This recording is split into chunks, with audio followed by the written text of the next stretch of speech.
नमस्कार दोस्तों, आज की कहानी है एक धनी सेठ की, बहुत ही रोचक। बनारस के एक समृद्ध सेठ जो विष्णु भगवान के परम भक्त थे। सत्य के मार्ग पर चलना ही उनका धर्म था।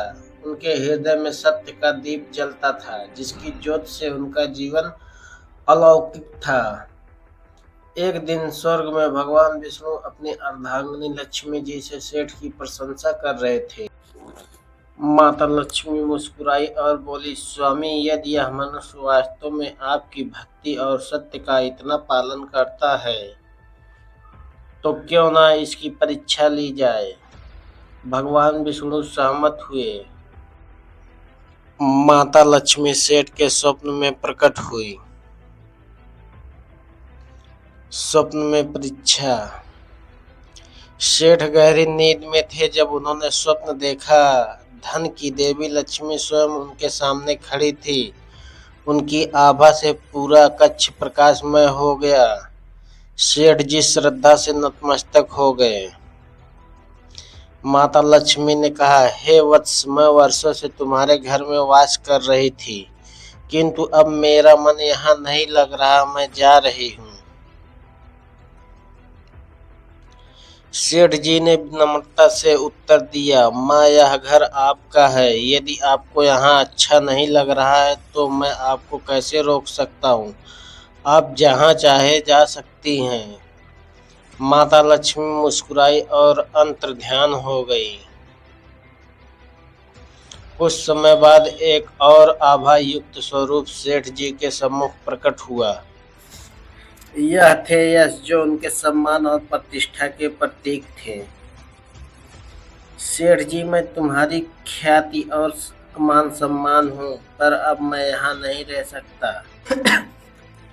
जब लक्ष्मी चली गई तो मेरा यहाँ रहने का कोई औचित्य नहीं। सेठ जी ने शांत स्वर में कहा, यदि आपकी भी यही इच्छा है तो मैं आपको नहीं रोकूंगा। यश भी चला गया। अब सेठ जी ने देखा कि वे दरिद्र हो गए और उनके मित्र रिश्तेदार जो कभी उनका गुणगान करते थे अब उनसे मुख मोड़ने लगे।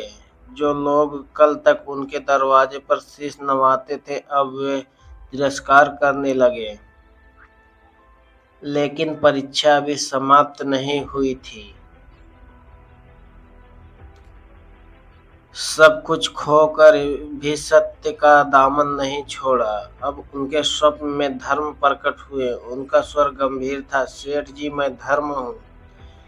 जब लक्ष्मी और यश भी नहीं रहे तो मैं भी यहाँ नहीं रह सकता, मैं भी चला जाऊंगा। सेठ जी की आंखों में अब भी शांति थी। वे बोले, महाराज, यह आपका निर्णय है, मैं आपको नहीं रोकूंगा। धर्म भी चला गया। अब चारों ओर अंधकार था। उनका जीवन जैसे सूना हो गया था। लेकिन तभी एक दिव्य प्रकाश पुनः प्रकट हुआ। यह सत्य था। सेठ जी, अब मैं यहाँ से जाना चाहता हूँ। यह सुनते ही सेठ जी व्याकुल हो गए। वे सत्य के चरणों में गिर पड़े और बोले, हे सत्य महाराज, आपको नहीं जाने दूंगा। भले ही धन, यश और धर्म ने मेरा साथ छोड़ दिया, परंतु सत्य के बिना मेरा जीवन अधूरा है। यदि आप चले गए तो मेरी वाणी अशुद्ध हो जाएगी और मैं अपने प्रभु की वंदना कैसे करूंगा। सेठ जी की आंखों में सच्ची श्रद्धा और दृढ़ निष्ठा थी। सत्य ने मुस्कुराकर कहा, वत्स, तुम्हारी भक्ति और सत्य निष्ठा ने मुझे यहाँ रहने के लिए विवश कर दिया। अब मैं तुम्हें कभी नहीं छोड़ूंगा। सत्य के साथ सब कुछ लौट आया।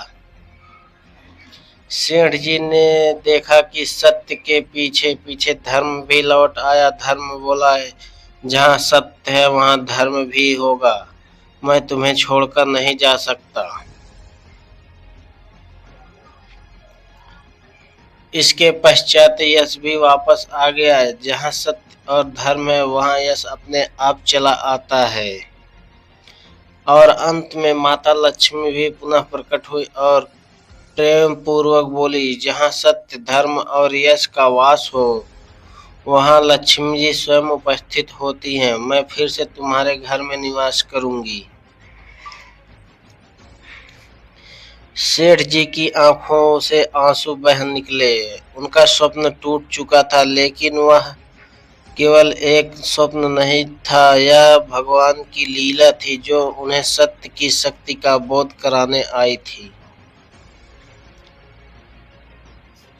इस कथा से हमें यह सीख मिलती है कि धन, यश और सम्मान अस्थायी है, लेकिन सत्य शाश्वत है।